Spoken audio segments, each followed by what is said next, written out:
Paul Beckett, an advocate and a member of the Manx Bar. Right, now you're in London at this conference. What's your feeling about it? Is this the first one you've attended?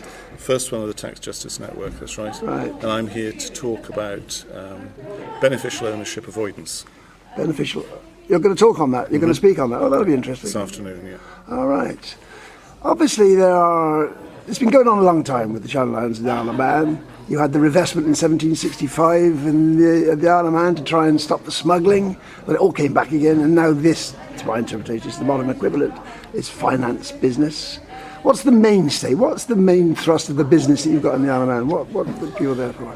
The overwhelming power now is the finance sector, which is banking and insurance on the one hand, and e-gaming on the other. So between the two of them, they dominate the market in the Isle of Man. Strangely, Alderney's got gaming. Guernsey's got in there before, but Jersey's tried, but done very little on e-gaming. I think because we regulated it. Right. It's people have the certainty of knowing what the law is in relation to it, and they have no problems. Right. So it is very, very, very highly regulated. Well, I especially want to talk to you about Brexit. Now, obviously, everybody in Jersey, on the buses, everywhere you go, they're all buzzing to talk about Brexit. I stood for election, just to tell you, on that one subject, Brexit, what's going to happen to us? I got about 0 votes. Nobody was interested at all. In the Isle of Man, is it much the same? We've got a committee looking at it in government. Right. We've never been like you in Jersey. We've never been a member of the European Union. Right. Well, we're not actually. I think we're the same status as you. We've got third country status. Protocol 3. Protocol 3. It's the same thing. So not a member. No. And the only changes we think will come about could be positive, because the present disadvantage for Manx workers, like Jersey workers and Guernsey workers, will have to go.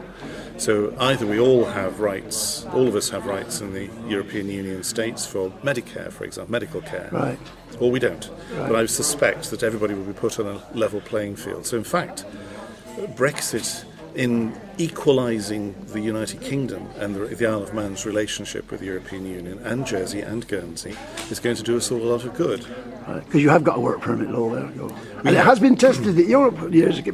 We have work permits, increasingly exempt categories, teachers, dentists, doctors and so on, IT professionals. Right. But it is necessary, I think, to, in a small community of 80,000 people, to give some protection, provided it's fair to the local population, to us, because otherwise, we'd be swamped. Is there still a fair spread of work? I mean, is it, because obviously finance dominates Jersey.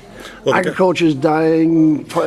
You'd be surprised. The new governor of the Isle of Man, Sir Richard Grosney, gave a talk about 2 or 3 months ago, roughly, maybe a little longer, and he's identified 10 separate business streams. And he says the Isle of Man has every opportunity to become a new Singapore. Really? And he's getting involved? Hands-on. Hands-on government. Oh, that's really weird. We've got manufacturing, we've got more than just finance, we've got several different types of finance. Right.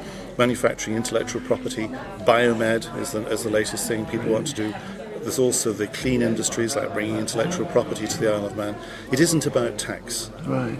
It's gone way beyond tax. There's a new regime now for having your own bank properly regulated, so your group company can have its own cubicle bank, if you like. We call them Class 1, 2s.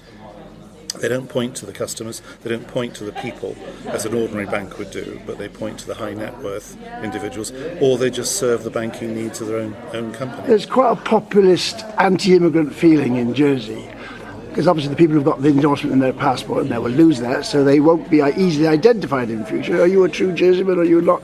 Does that exist in Manx culture? No, culturally, I think culturally there's a Manx culture. And if you don't like the Manx culture, then there's always a boat in the morning. That's right, it's the same experience. But there's no racism. No. There's no religious bigotry at all. I mean, we don't even have a class system. Everybody's the same. There's no deference to lawyers, which is great. Everybody's the same.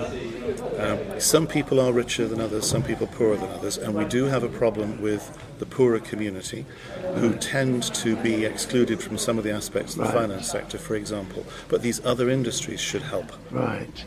In Jersey, Guernsey, because we're close to France. You're not close to France. There isn't, whatever happens in Brexit, it's not going to be one size fits all, is there? Because you've got different scenarios. You're next to Ireland, Scotland. You've got a different arrangement. Do you think that will make any difference? Well, there are rumours that we're talking to the Irish and Scottish regional government and Northern Ireland.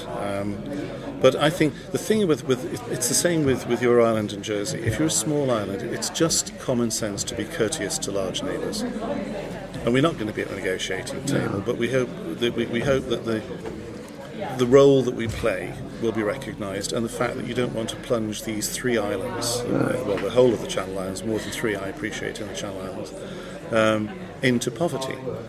So it's going to be in everybody's best interest that we. And you know how many non-Manx people there are? In other words, because obviously people from the United Kingdom are non-Manx, same as Manx-born. The Manx workers, that is 2 Manx-born parents and 4 grandparents, is now approximately between 10 and 15% of the population. Manx-born, which would include children born of people who've come to live on the island, the total Manx-born is about 48%, and the non-Manx born is about 52%. That's dramatically changed over the last 30 years. Jersey and Guernsey, they're hanging on to the common travel area as being the great protector. Is it the same in the Isle of Man? Do they see that as the ultimate protector of people? Yes, we can. And of course, we don't have any customs barriers because we're in a VAT. Of course, you've still got that. I thought you'd up to date on that, but you still got it. No, sure. Because that's been quite profitable to you, hasn't it? It's been amended, but it does mean that we don't have a VAT. An Isle of Man VAT number is a GB number. Right. So it's very easy. It's been the backbone of the aircraft. The Jersey government's quite optimistic about the future because they think the world will be opened up and be accessible. Is that the same, Manx view? Yes, it is. It is. It is, yes. Who negotiates for you with Mrs May and the rest? It'll be principally the Chief Minister and the Minister without portfolio, Chris Thomas. So it's the Chief Minister, Howard Quayle, and Chris Thomas. And then they're delegating individual departmental functions to the various ministers. Do they have much dialogue with the general public, or was it mostly with business interests? The government? Oh no, there's a lot of dialogue with the general public. Yes. It's not been sort of captured by the finance sector in any way. Although the finance sector has a very powerful influence.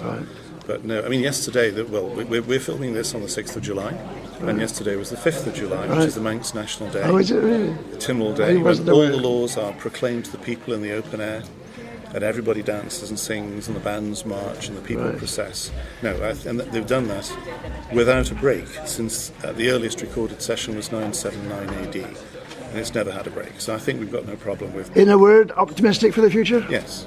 Yes. Oh, very interesting. Thanks very much indeed. I shall record your talk this afternoon, or this morning, whatever it is.